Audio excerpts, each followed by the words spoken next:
No, you don't need the. I'm doing this my way. He a legend. He a legend. He a legend. He a legend. He a legend. He a legend. He a legend. Welcome to the league. To the league. To the league. To the league. To the league. Welcome to the league. To the league. To the league. To the league. To the league. Hey, what's up, everybody? It's Pikel with League of Items, and I figured I'd throw this in before we get into the highlights. Just wanted to say thank you to everybody who is joining the Patreon. If you join Patreon and you want to get into the Discord, you have to send me a message on Patreon. It's just the easiest way for me to verify that you're in, the person that you say you are. Like some people are asking me on Twitter. Just always go back through Patreon and send that out to me. Second, I'm sure you already saw my tweet today about the Sunning match. I don't want to talk about the Sunning match. I think that it was a great bet, and this is not something I'm gonna dwell on for too long. It was one bet. Plus 350 was crazy odds. I still think that it's the right play. If they played again today, I would do it again in a heartbeat. I think Sunning showed a lot of good things, and they showed, unfortunately, some bad things. But yeah, my best lineup was 590.34 points. So this was one of the stacks that I made just as a hedge. Normally I'm team no hedge, but I was so in love with Sunning that I thought to myself, it probably makes sense just to throw one out there. Because when you're so convinced of something, that's really when you need to hedge instead of doubling down or tripling down.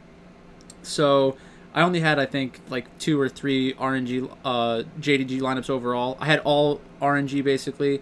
I was very confident in them.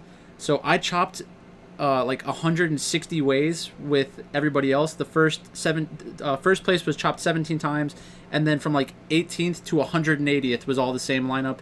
It had Kanavi, Zoom, XLB, Yagao, Loken, Ming, and RNG. And then let's compare that to the team that came in first. And the only difference is switching Kanavi and XLB, which is actually something I was considering doing yesterday when I was going through my lineups. That would have been the difference of I think it was I forget how much first place made last night. Let's take a look. $600. So, it's a pretty good idea. I think XLB looked really good, and SFM also looked good today. SFM definitely outplayed Kanavi in the first game and the second game, I think. It just came down to a couple of unfortunate mistakes, but forget about that. Let's just do some Esportscenter and have a little bit of fun. So like I said on DFS Bachelor's channel yesterday and on Twitter and everything, if you want a line featured in Esportscenter, leave a comment on YouTube or join Patreon and put it in the Esportscenter jokes section. I've got another one from a patron today, so hopefully they're watching and they catch it. So thanks again for watching. After the clips, I'll do a little bit of something on the betting for tomorrow. Just want to get this part out because this is always pretty quick. So thanks again, and let's get into it. Welcome back to Summoner's Rift. Today's first match is between Royal Never Give Up and Vici Game.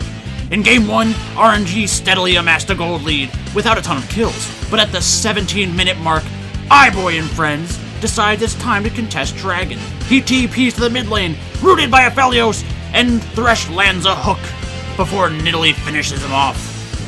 iBoy? More like Die Boy.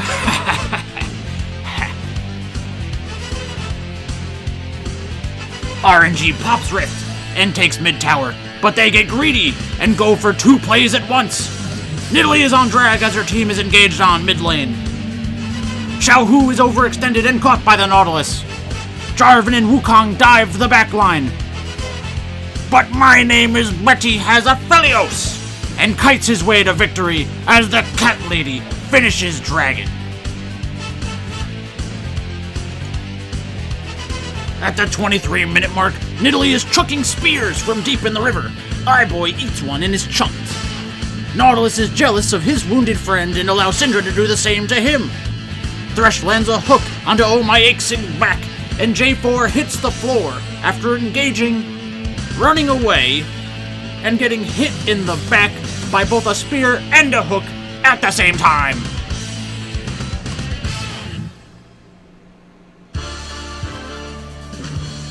RNG finishes off the fight, secures Dragon's Soul, and moves over to Baron.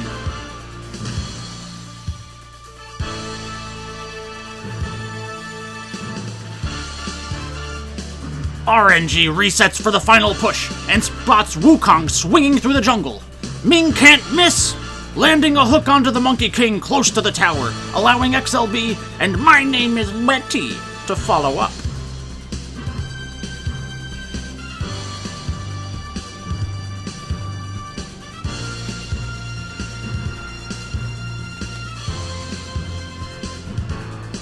Vici sets up to defend the base, but Ezreal is still hungry. He gets caught by a skill shot from Syndra and explodes into a million pieces as RNG finishes off Game 1 with Baron minions.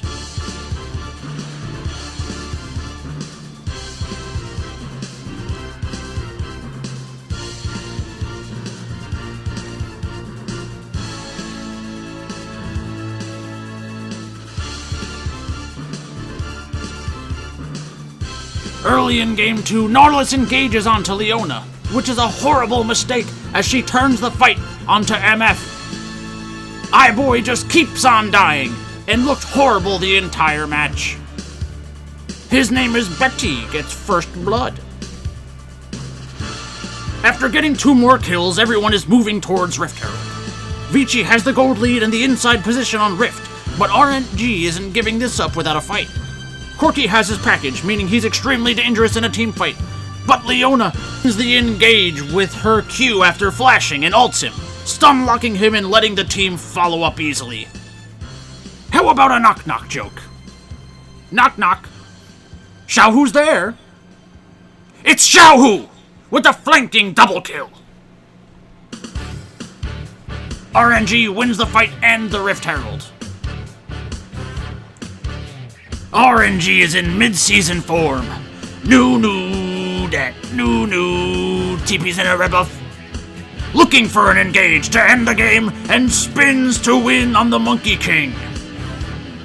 Betty picks up 1 before RNG turns to Baron and finishes off the series with a convincing sweep over Vici Gaming. The second series of the day was the first match for JDG and the first true test for the 2-0 Sunning squad. After 24 minutes of methodical play, Sunning makes their first risky decision, fighting for Dragon. SFM wins the Smite fight, but can they win this team fight? Sunning forces JDG onto the wrong side of the map, getting mid lane priority and shoving the lane.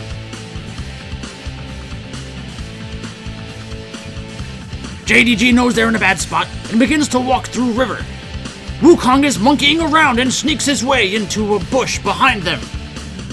But even with the element of surprise, the playful trickster jumps in and dies.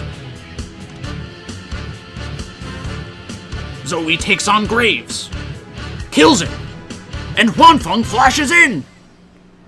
He was baited by his own team. A lost team fight, and Sunning has thrown away a chunk of their lead.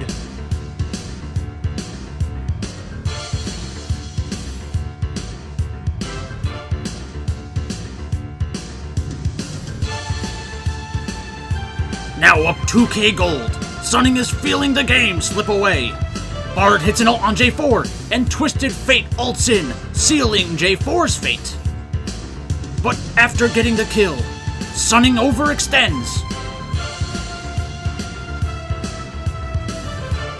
Wukong TP's in, and once again Sunning is baited into a losing position after chasing Ezreal under his own tower in the mid lane. He flashes and E's away, cleansing before the Monkey King spins, but it's not enough, and he dies.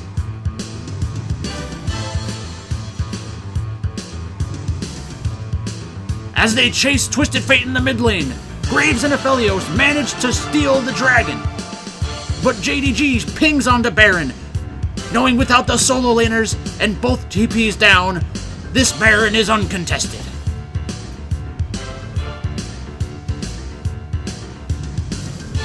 Bye-bye, gold lead. We'll miss you.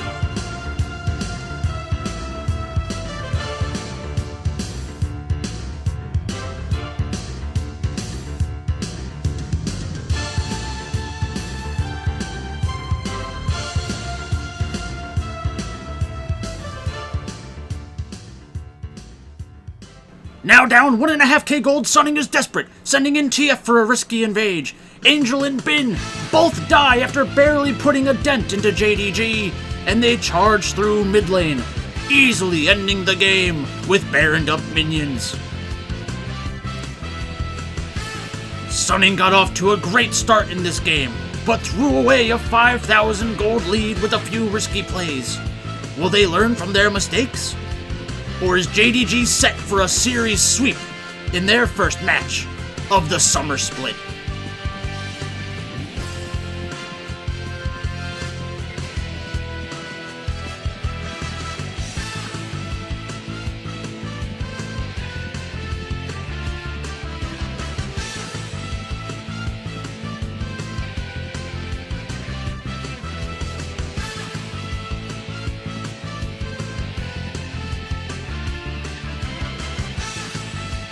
Graves once again gets the jump on Lee Sin in Game 2, helping Angel shove in mid before sneaking off into the jungle and setting up a trap for Lee Sin.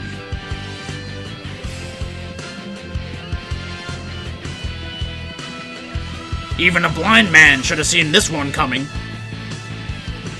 Bard helps out with the kill, but SFM sends him to the grave.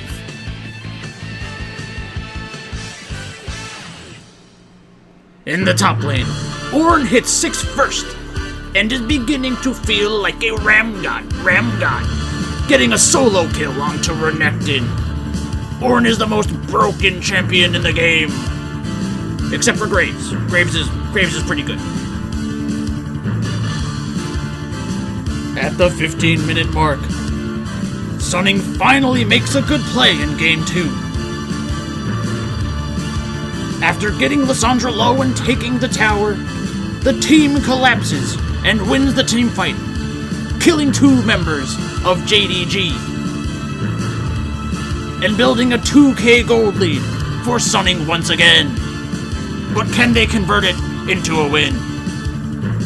G is pushed in mid and Sunning sets up a TP flank with LeBlanc and Renekton. They manage to take down Set. But as the fight continues, Zoom shows up.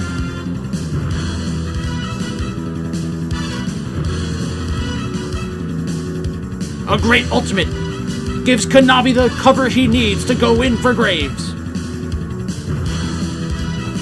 But he's low and starts the dragon. The rest of his team keeps fighting. And Sunning turns the fight. 3 members of JDG die. But Loken manages to kill Huanfeng.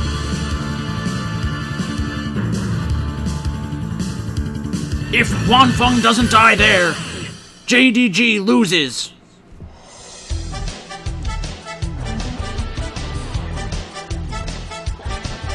In the arms of an angel, threw the game away. The only thing more sad than that puppy commercial is watching Sunning throw away back-to-back gold leads. Sunning tries to contest the Baron. Without LeBlanc, they still need to contest the Baron.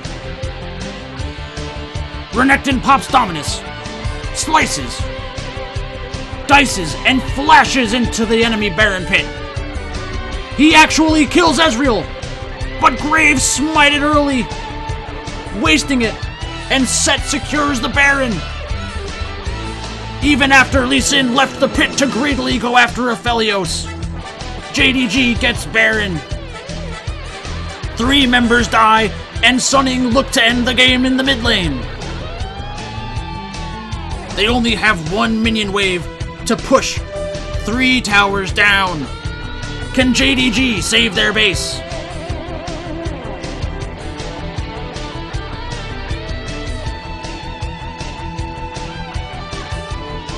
Bard lands his ult on Lissandra, and Renekton goes in, but she Zonya's on her own, buying just enough time for Set and Lissandra, did I say Syndra? I meant Lissandra, to kill the minion wave. Without a wave, it's impossible to end the game. They're too low and start to retreat, just as Zoom comes back onto the rift. The call is to chase down Sunning.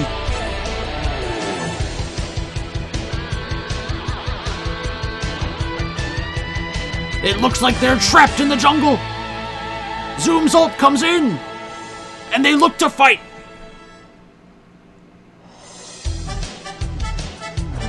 They just don't have enough to take out any of the members of JDG, even on low health bars. Ornn is massive, and 3 die.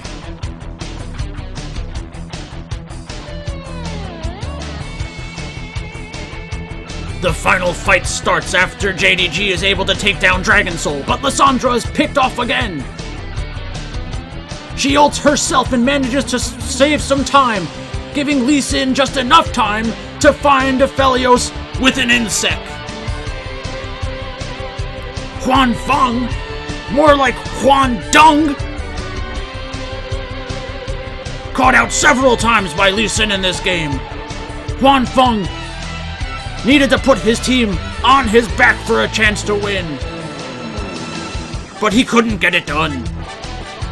Sunning goes for a desperation play, teleporting into their base with Bard, who then ults his own teammate for some reason, not exactly sure why. Renekton can't even finish off the final tower before dying. JDG managed to resiliently come back in games 1 and 2. But Sunning must feel like they missed out on a tremendous opportunity to take out one of the top teams in the LPL.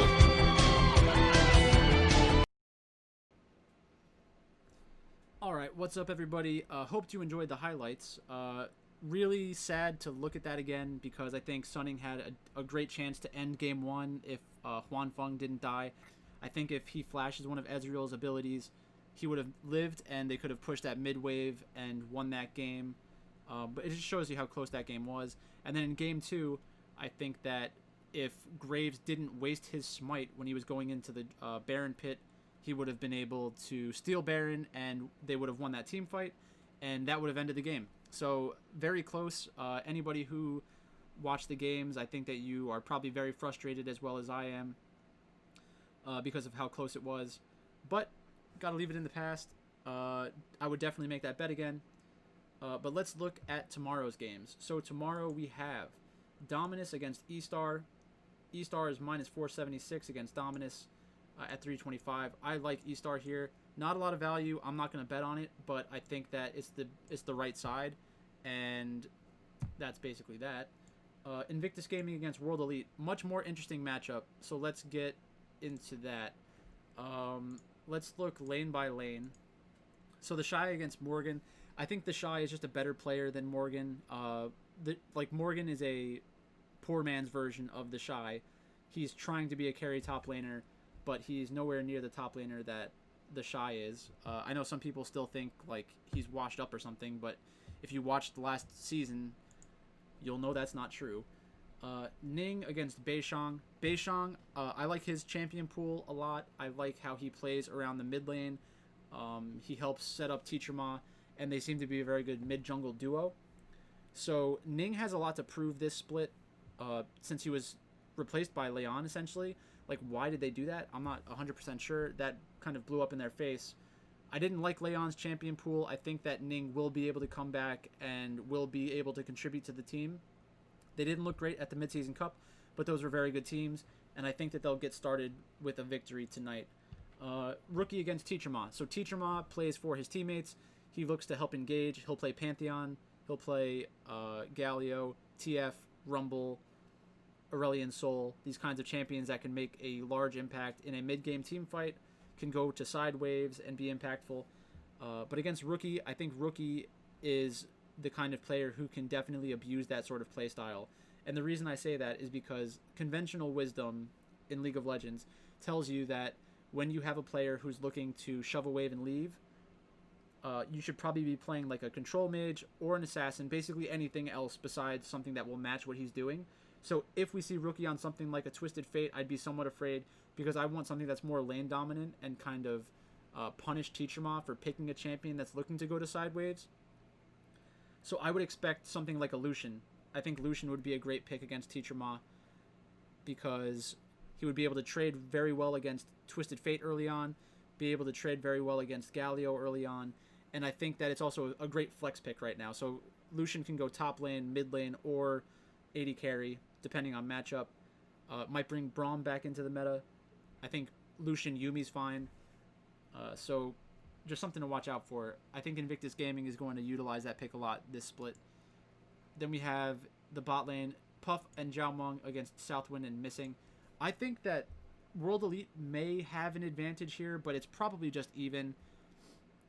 I don't think that they're going to be the deciding factors in this game. The lead is going to be created on the top half of the map by the Shy, Rookie, or Teacher Ma and Beishang being able to transition advantages into the side lanes. So, in regards to DraftKings lineups, I think E-Star, World Elite, and Invictus Gaming are all in play. If you take a look at the salaries, you can kind of fit in a lot of surprising combinations, more than you would think. I think ADC captains are very tough without getting a loser onto your lineup. But I think World Elite Invictus Gaming has a chance of being a good game stack. So I think 4-2-1s are in play tonight. 4-2-1s, 4-1-2s, 3-3-1s. I think we'll see some interesting lineups out there tomorrow that actually have a chance of winning the contest. So a good night for lineup builders. Not optimizer people, but like people who actually build lineups. So I think everyone's going to have exposure to E-Star. E-Star should be the most expensive team on the slate. Actually, maybe they won't be. E-Star will probably be the most expensive, the most highly owned team on the slate. World Elite will probably be second, then Invictus Gaming, and then DMO. So I think this is a good time to be on Invictus Gaming, unless a lot of people just play both of the favorites for some reason. But I think getting the easy favorite plus a live dog is a good option. And a game stack is also a pretty decent option. Dominus, I don't think Dominus was absolutely destroyed by V5, right? It's not like they got a ton of kills in both matches. I think it was more just V5 being consistent and playing intelligently, which is a crazy sentence to say in 2020. Okay, that's basically it. For everybody who's considering joining the Patreon group and wants access to Discord, make sure you send me a message on Patreon so that I can send you an invitation to the Discord. Thanks for watching, and I'll talk to you tomorrow. No, you don't need the. Legend. He a legend. He a legend. He a legend. He a legend. He a legend. He a legend. Talking on it though, then He a you can't legend. it up later. Welcome to the league. To the league. To the league. To the league. To the league. Welcome to the league. To the league. To the league. To the league. To the league of items. Pike on money, pike on money, pike on money. We making pike on money. Payday, about to throw a rack on China. Need some DFS advice, where can I find some? League of Items got the sheet with all the lineups and all the stacks that you need to get to diamond. League of Items! Getting gold, just to go, keep on winning.